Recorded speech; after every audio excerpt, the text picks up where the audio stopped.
कहानी की शुरुआत हॉलैंड अमेरिका के घने जंगल से होती है, जहाँ चारों तरफ सन्नाटा था, लेकिन उसी सन्नाटे को चीरते हुए दो मैरिड कपल जान बचाकर भाग रहे थे। उनके चेहरों पर खौफ साफ दिखाई दे रहा था, मानो कोई खतरनाक चीज उनका पीछा कर रही हो। वे अंधेरे जंगल में तेजी से दौड़ रहे थे कि तभी अचानक उनमें से एक औरत का पैर फिसल गया और वह जमीन पर गिर पड़ी। उसका पति डगलस तुरंत पीछे मुड़ा और घबराकर उसे उठाने की कोशिश करने लगा, लेकिन इससे पहले कि वह दोबारा संभल पाती, वह रहस्यमयी और खतरनाक जीव उस तक पहुंच गया और पल भर में वह उस औरत पर टूट पड़ा और उसे बुरी तरह खाने लगा। डगलस जोर जोर से चिल्लाते हुए अपनी पत्नी को छुड़ाने की कोशिश करता रहा, लेकिन वो उस दानव के सामने बेबस था। कुछ ही सेकंड में उस भयानक जीव ने उसकी पत्नी को बेरहमी से मार डाला। अब सीन कट हो जाता है और हमें 5 कॉलेज स्टूडेंट्स दिखाए जाते हैं जो अपनी छुट्टियां मनाने के लिए उसी जंगल में जा रहे थे। उन युवाओं के ग्रुप में जेफ और उसकी गर्लफ्रेंड मैंडी थे। उनके साथ जेफ की बहन एलिसा भी थी और एलिसा के साथ उसका बॉयफ्रेंड मैट आया था। इन सबके साथ उनका दोस्त ऐश भी मौजूद था। अब सब हंसते बोलते सफर का आनंद लेते हुए जंगल की ओर बढ़ रहे थे।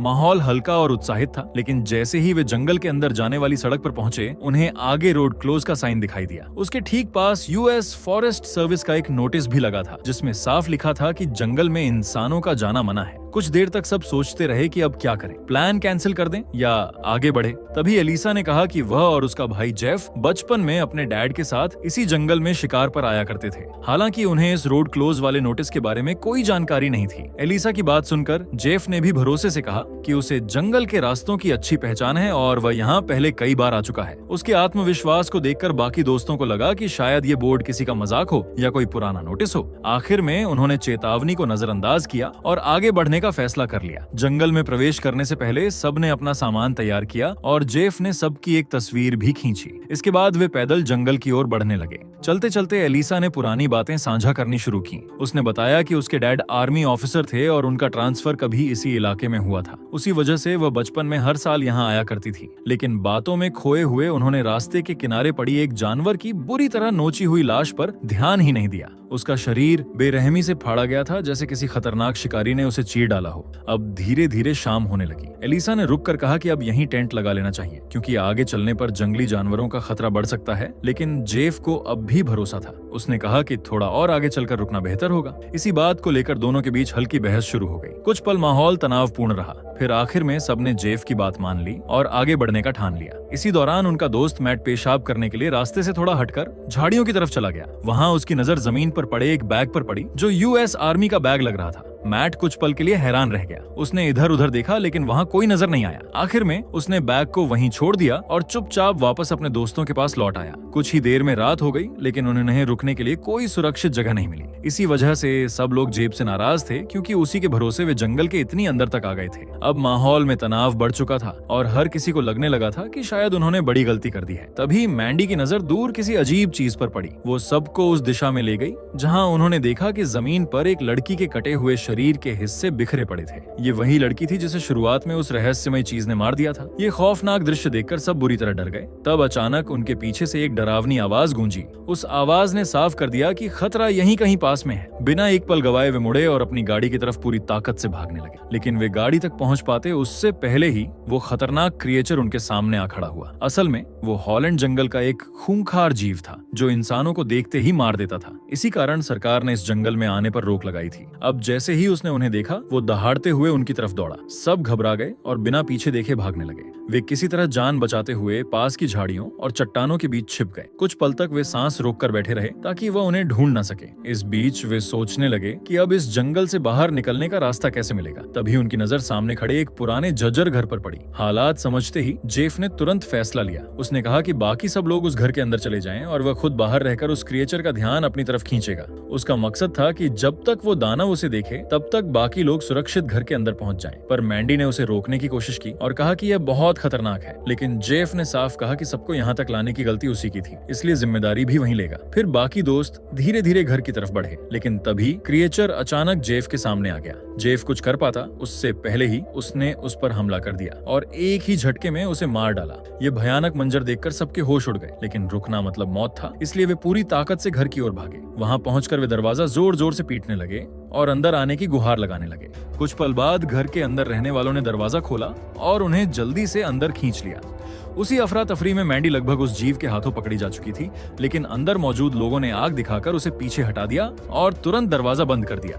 बाहर वो दानव गुस्से में दरवाजे पर झपटता रहा और अंदर घुसने की कोशिश करता रहा, जबकि कार्ल और विकी सबको चुप और शांत रहने को कहते रहे। दरअसल कार्ल और विकी वही लोग थे जो कहानी की शुरुआत में उसी क्रिएचर से जान बचाकर भाग रहे थे। कुछ देर तक घर के अंदर गहरा सन्नाटा छाया रहा और आखिर में वो खतरनाक जानवर वहां से चला गया। थोड़ी देर बाद जब सबका डर थोड़ा कम हुआ तो विकी ने मैंडी के घावों की देखभाल की और शॉन ने आपातकालीन सेवा से संपर्क करने की कोशिश की। तभी अंदर से एक आदमी की घबराई हुई आवाज सुनाई दी, जो डगलस था। वो परेशान था क्योंकि उसका मानना था कि घर में घुसते समय उस जीव ने उनकी मौजूदगी महसूस कर ली है और अब वो उन्हें छोड़ने वाला नहीं है। उसने साफ शब्दों में कहा कि उनकी मदद के लिए कोई नहीं आएगा, उन्हें खुद ही इस खतरे का सामना करना होगा। तब विकी ने एलिसा और उसके साथियों को सारी बात बतानी शुरू की। उसने कहा कि वे लोग पिछली रात से इसी घर में फंसे हुए हैं। असल में वो क्रिएचर बहुत तेज और बेहद खतरनाक है और उस पर बंदूक या सामान्य हथियारों का कोई असर नहीं होता। विकी ने आगे बताया कि वे एक बिजनेस ट्रिप पर जा रहे थे, लेकिन रास्ते में उनकी गाड़ी खराब हो गई। आसपास कोई मदद नहीं थी, इसलिए उन्होंने जंगल के रास्ते पैदल निकलने का फैसला किया। तभी वो क्रिएचर उनका पीछा करने लगा और उन्हें भागते भागते इस घर तक खदेड़ लाया। तभी से वे यहाँ छिपकर जान बचाने की कोशिश कर रहे हैं। फिर कार्ल ने बात संभाली। उसने बताया कि बेसमेंट में एक और रास्ता है जहां से बाहर निकला जा सकता है, लेकिन जब भी उन्होंने उस रास्ते से भागने की कोशिश की वो क्रिएचर तुरंत वहां पहुंच जाता था। इसी वजह से उन्हें वो रास्ता बंद करना पड़ा। कार्ल का मानना था कि वो जीव इस पूरे इलाके को अच्छी तरह जानता है और आसपास की हर हलचल पर नजर रखता है। ये सब सुनने के बाद सभी ने मिलकर घर को और सुरक्षित बनाने का फैसला किया और दरवाजों खिड़कियों को मजबूती से बंद करने लगे। इसी बीच एलिसा चुपचाप दूसरे कमरे में गई और घर के अंदर हुए नुकसान को ध्यान से देखने लगी। तभी मैट उसके पीछे वहां पहुंचा। एलिसा ने कहा कि उसे शक है कि वो जीव उन्हें जानबूझकर घर के अंदर फंसाकर रखना चाहता है ताकि सही समय पर एक एक कर उन पर हमला कर उन्हें खा सके। पर मैट ने उसे समझाया कि डर की वजह से उसका मन ऐसी बातें सोच रहा है। उसने कहा कि वो बस एक जंगली और खतरनाक जानवर है जिसने हालात को इतना बुरा बना दिया है। लेकिन एलिसा उसकी बात से सहमत नहीं हुई और अपने शक पर कायम रही। तभी अचानक वो जीव लकड़ी से बंद की गई एक खिड़की के पास दिखाई दिया और उसे तोड़ने की कोशिश करने लगा। आवाज सुनते ही सब वहां पहुंचे और उस हिस्से को और मजबूत कर दिए। लेकिन वो जानवर अब घर के चारों ओर घूमने लगा और अंदर घुसने का रास्ता ढूंढने लगा। ये देखकर वे ऊपर वाली मंजिल पर चले गए क्योंकि उन्हें लगा कि ऊपर का हिस्सा ज्यादा सुरक्षित है। उसी समय कार्ल एक कमरे में हालात देखने के लिए घुसा, लेकिन तभी उसने देखा कि वो जीव दूसरी ओर से अंदर घुसने की कोशिश कर रहा है। उसने तुरंत बाकी लोगों को बुलाया और सबने मिलकर दरवाजा बंद कर दिया। वे दरवाजे को पकड़कर उसे रोकने लगे, जबकि अंदर से वो जानवर पूरी ताकत से धक्का मार रहा था और इसी दौरान कार्ल का हाथ घायल हो गया। तभी शॉन दौड़कर आया और उसने उस जीव के चेहरे पर स्प्रे मार दिया, जिससे वो कुछ पल के लिए पीछे हट गया। अब मौका मिलते ही सबने मिलकर दरवाजे के आगे एक भारी फर्नीचर खड़ा कर दिया। तभी उन्हें कुछ पल के लिए राहत मिली, लेकिन डगलस ने साफ कहा कि ये इंतजाम ज्यादा देर तक काम नहीं करेगा और उन्हें जल्द से जल्द ये घर छोड़ने का रास्ता ढूंढना होगा। उसकी बात सुनकर सब एक जगह बैठ गए और समाधान सोचने लगे। तब तय हुआ कि वे सब एक ही कमरे में रहेंगे और दरवाजे पर एक मजबूत रुकावट लगाएंगे ताकि अगर हमला हो तो सब साथ हों।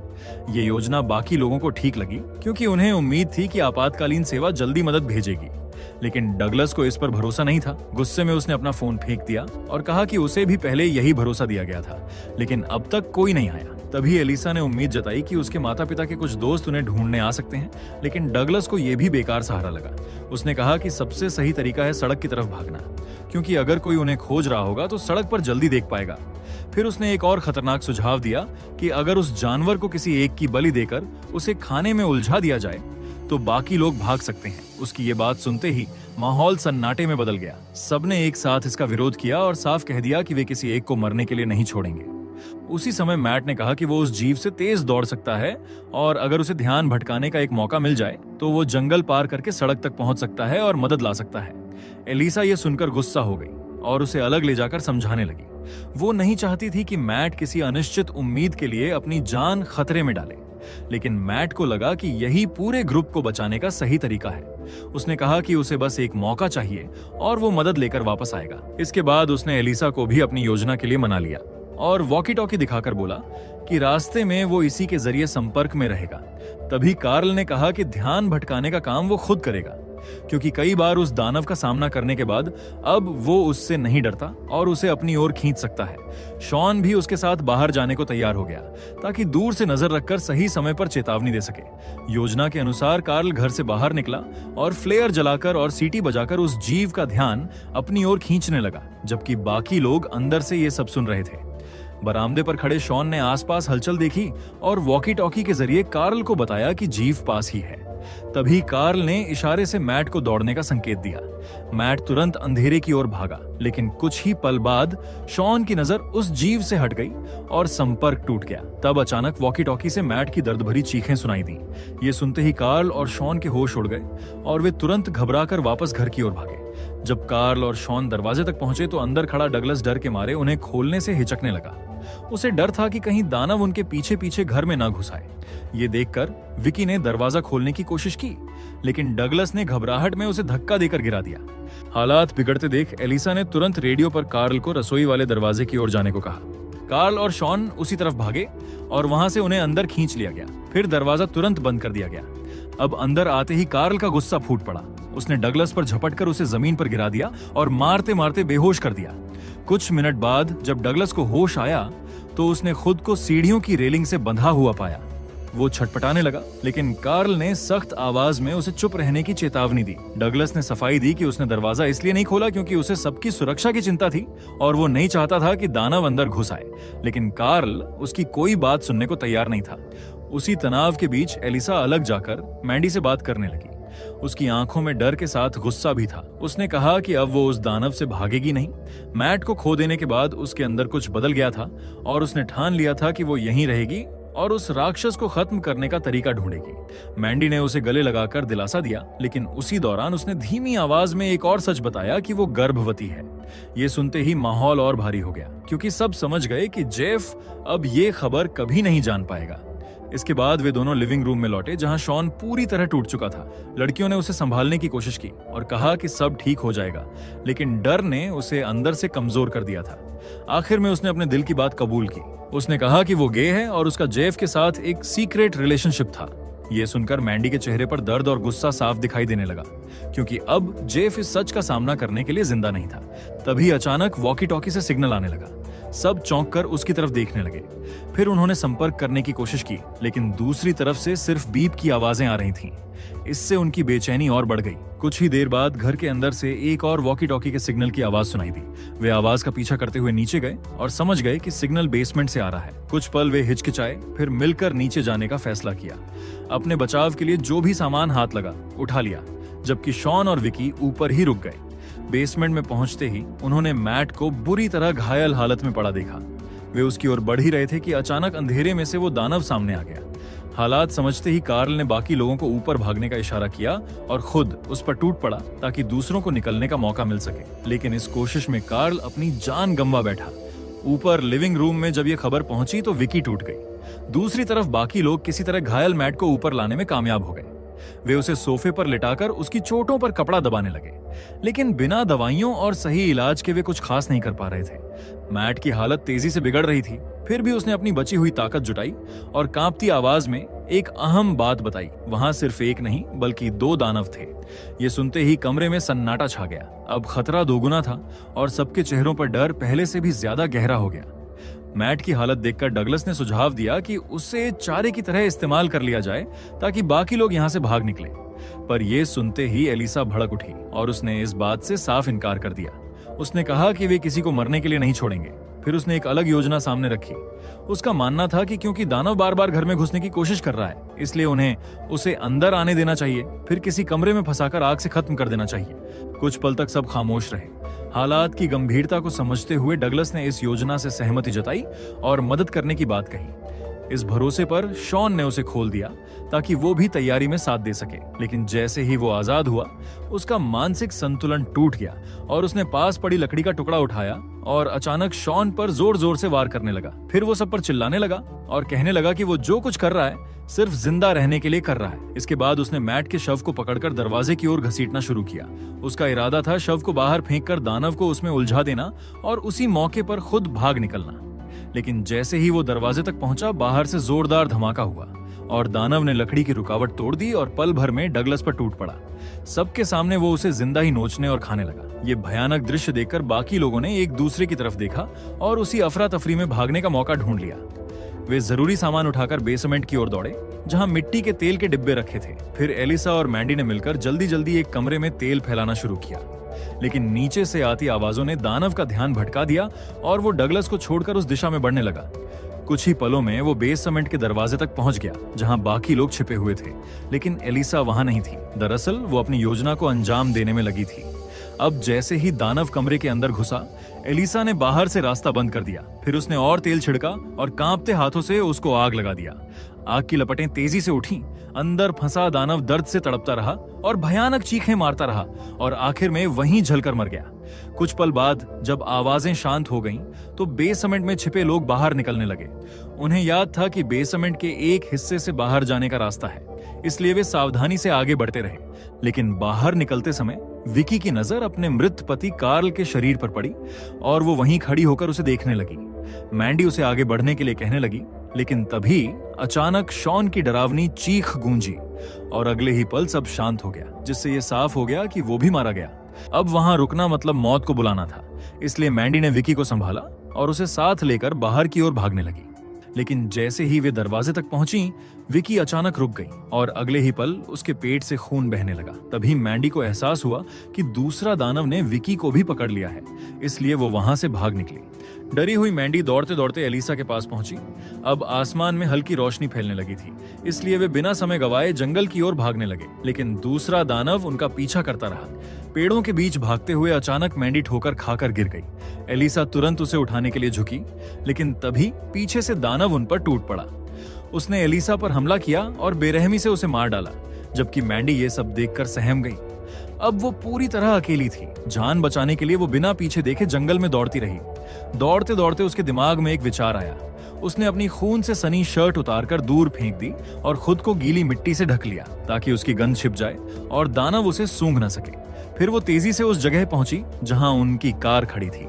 उसने कांपते हाथों से चाबी उठाई और गाड़ी स्टार्ट करने की कोशिश की। इंजन चल पड़ा, लेकिन उसी पल दानव वहां भी आ गया और कार पर झपट पड़ा। कुछ सेकंड के लिए सब खत्म होता हुआ लगा, लेकिन मैंडी ने हिम्मत नहीं हारी। उसने तुरंत गाड़ी रिवर्स में डाली और गाड़ी झटके से पीछे ली, जिससे दानव थोड़ा लड़खड़ाकर वहीं गिर पड़ा। अब वो सिर्फ भागना नहीं चाहती थी, उसके अंदर डर की जगह गुस्सा भर चुका था। इसी गुस्से में उसने गाड़ी को तेज रफ्तार से घुमाया और सीधे दानव की ओर बढ़ा दी। जोरदार टक्कर के साथ उसने उसे कुचल दिया और गाड़ी आगे बढ़ा दी। अब मैंडी जंगल से बाहर निकल गई, लेकिन उसके चेहरे पर जीत की नहीं, बल्कि अपने खोए हुए दोस्तों का दर्द था। आखिरी सीन में उस मरे हुए दानव का दृश्य दिखा गया, लेकिन यह साफ था कि डर पूरी तरह खत्म नहीं हुआ था, क्योंकि ऐसे और भी भयानक जीव कहीं ना कहीं मौजूद थे। इसी के साथ ये कहानी यही खत्म होती है।